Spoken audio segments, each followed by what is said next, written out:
Good morning, everyone, and welcome to the NFL Wrap-Up.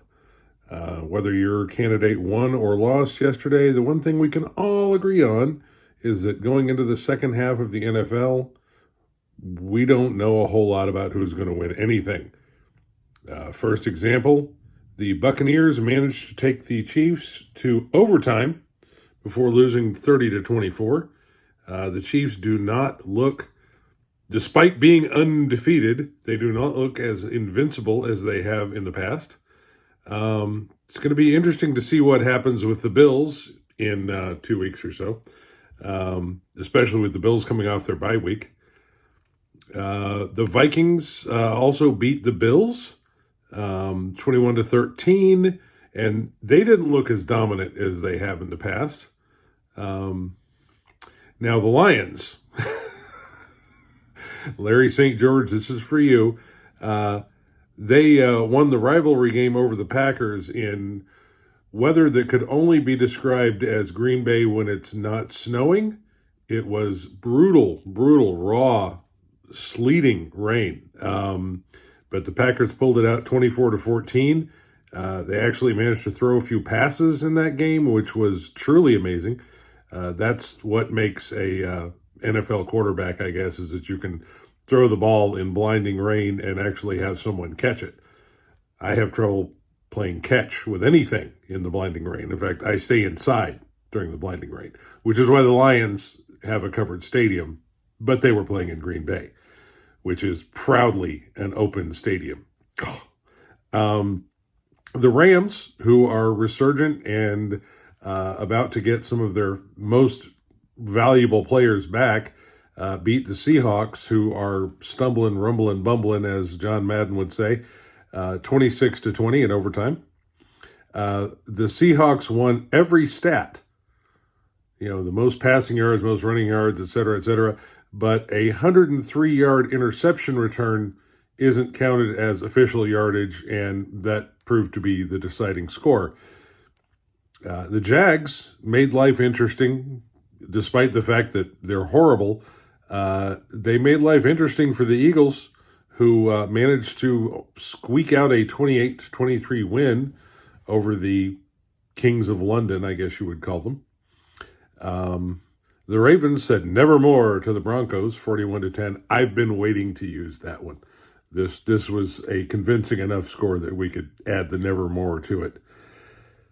Kyler Murray, he's this kid that you just can't quite believe that he's as talented as he is. He doesn't strut. He doesn't look the part sometimes.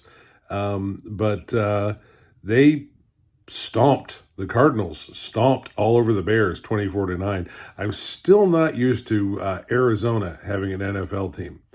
I guess I'll have to get with the program on that. That's like my wife. She continues to call them the LA Raiders. I still call them the Oakland Raiders. But we have to adjust eventually. The Falcons managed to edge out the Cowboys 27-21. The real news there, unfortunately for Cowboys fans, is that Dak Prescott, their quarterback, who kind of holds everything together, is going to be out multiple weeks with a leg injury. Much as I loathe the Cowboys, I wish you well, Dak. Hope your recovery goes well, and you come back just in time to see the Bills or the Eagles win a Super Bowl. Let's see. The Raiders, the Oakland/LA/Vegas Raiders, failed to scare anyone, losing to the Bengals 41-24.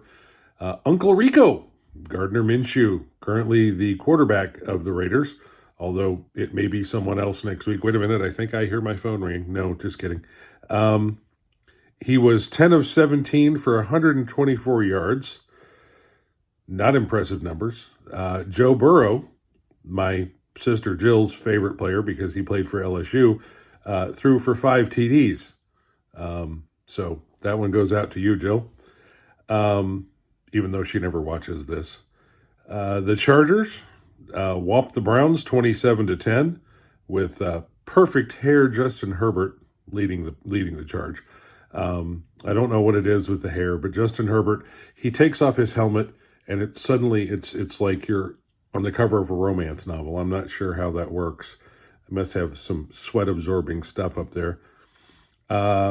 Let's see.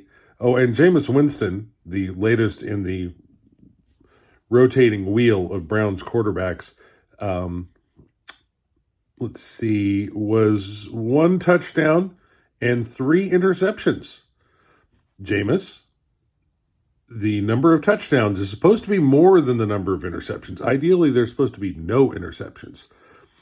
But, he does play for the Browns. So, well, and there goes all my Cleveland leadership or viewership of 2 people. The Titans proved that they could actually beat someone, but it was the Patriots in a 20-17 game that was a little bit painful to watch on both sides. The Giants made it close with the Commanders. I still don't understand where the Commanders came from. 20-17. The Bills. Oh my God, this was the heart attack game of the week. They were back and forth and back and forth and back and forth with the Dolphins, who apparently Tua's return is doing good things for him. He got sacked a few times. Didn't seem to affect him. He seems to be focused just fine. The same could not be said for Tyler Bass, the Bills kicker, who managed to miss an extra point early in the game and has really been shaky all year until the very end of this game. I was watching this game in a bar full of Bills fans. You have never heard people go as insane as they did when Bass nailed a 61-yard field goal to give the Bills the win in regular time. So I referred to it at the time, and I will refer to it as I think that was Bass earning his ticket on the bus back home, because I think up to that point he was going to be renting a car. Let's see. The Panthers, behind the fearless leadership of Bryce Young, little tiny Bryce Young, he's a little tiny guy, but he managed to throw the ball fairly well. Of course, this was against the Saints, who I don't know if they partied too heavy during Mardi Gras and they still have the hangover, but they aren't doing well this year. And that's really all I got to say. Now, the Jets, remember when the Jets sucked? Well, they still do, but they beat the Texans, who do not suck, 21-13. If you're wondering why this happened, it's a very simple answer. Davante Adams. Yes, Davante Adams is now back with his favorite quarterback and caught a brilliantly thrown pass in the corner of the end zone, and that was a large part of the win. So here we go, going into the next week of the NFL. I don't know what's going to happen. You don't know what's going to happen. So I guess we'll all just get settled in and watch, and I'll see you all next week.